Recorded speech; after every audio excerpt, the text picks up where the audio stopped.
Hi and welcome to Parenting Help. Today I am going to tell you about corona vaccine. But before that, you need to understand what is vaccine and how does it work in our body. Vaccines are nothing but weakened or killed form of germs. Sometimes instead of taking the whole organism, only a part of their structural components are taken, like proteins and sugars. So there are different types of vaccines. If I go on to explain each and everything, you will get bored and obviously you are going to skip that part. So I will explain to you only those types in which the corona vaccine is available. As of now, only two vaccines are available in our country, that is Covaxin and then Covishield. Covaxin is manufactured by Bharat Biotech. These are inactive vaccines. That is, the viruses are grown in the lab and then its genetic material RNA is destroyed using radiation or chemicals.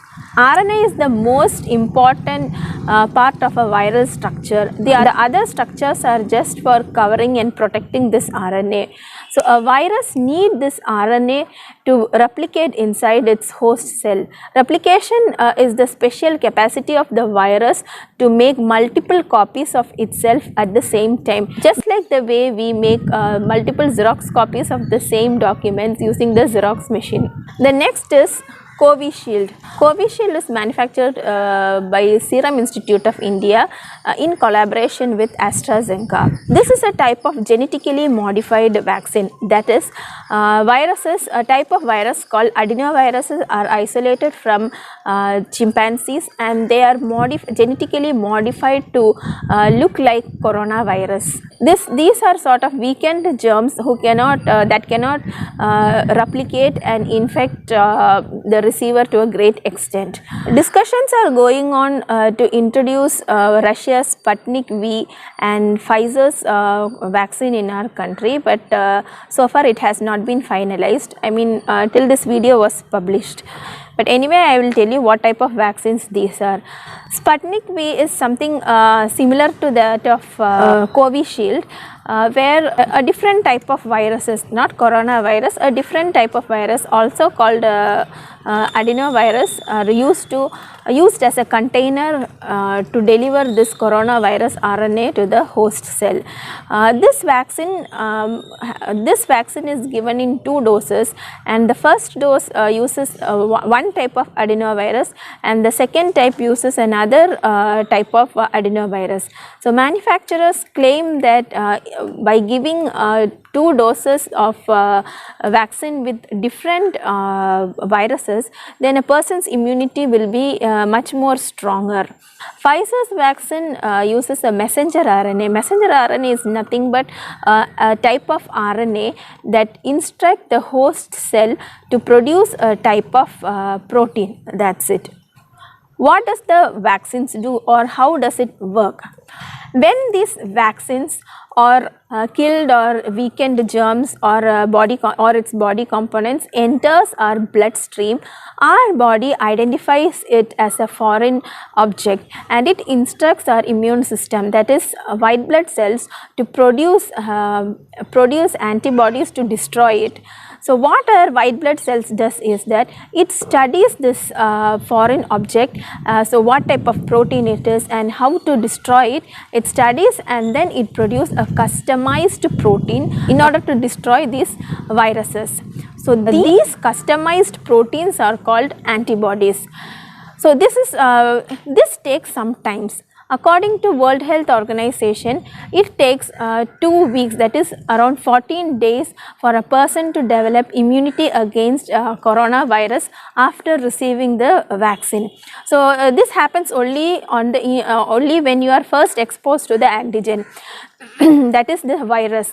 So after this immunity develops and when you have a second exposure to this virus, maybe in one month or so, your white blood cell instantly recognize the virus and it will destroy these viruses immediately. Now I will tell you how this happens. when the white blood cell produce antibodies, it also produces memory cells that can retain the memory of how this viral particles look like. And then when you are exposed to these viruses for a second time, these memory cells instantly recognize it and then produces antibodies and immediately destroys it all. This is how vaccine works. So these memory cells stays in our blood for quite some time. It may be 3 months, 6 months, 1 year, or even for a lifetime, and that depends upon the type of vaccine you are receiving. And as for this corona vaccine, no one knows how long this effect will stay, because these vaccines were developed as an emergency. The scientists have not yet got the time to test the effectiveness of the vaccine. So this information I got from the World Health Organization site, and I will share the link in my description. Are these vaccines 100% effective? We cannot say that vaccines are 100% effective, because the function of vaccines is just to boost your immunity, that is to produce antibodies and memory cells. A vaccine can protect you from getting seriously ill from a disease and dying from it. No vaccine can give you 100% protection against a disease. If you are vaccinated and then if you get exposed to a disease, you will get only mildly infected by this. But most of the people who receive vaccines stay unaffected, while a small group of people might get affected by the same disease, but the impact will be less, who are not supposed to take these vaccines. People with low immunity, people who are consuming drugs to suppress their immunity, cancer patients, AIDS patients, breastfeeding mothers, pregnant women, people under 18 years old, all these people are not supposed to take the vaccine, because it may turn fatal to this category of people. The side effects. Side effects are something similar to that of a typical viral fever, that is pain in the injection site, body pain, fever, tiredness, vomiting, and so on, because you are getting exposed to virus through this vaccine. So that's why you are getting similar symptoms, but milder. Some people may recover from these side effects within 2 days. So for some people it may take 3 to 4 days, it depends.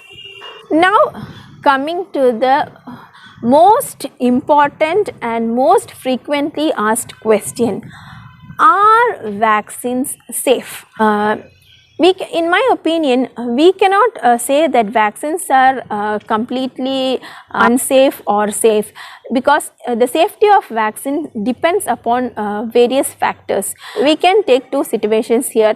There was a first situation is, there was a time when polio and smallpox were widely prevalent in our country, but we were able to eradicate it only because of vaccination. But second case is the incident that happened 1 or 2 years back, where either because of the careless production or because of improper storage, a popular pharmaceutical company's polio vaccine had gone wrong and it had infected many children who received it.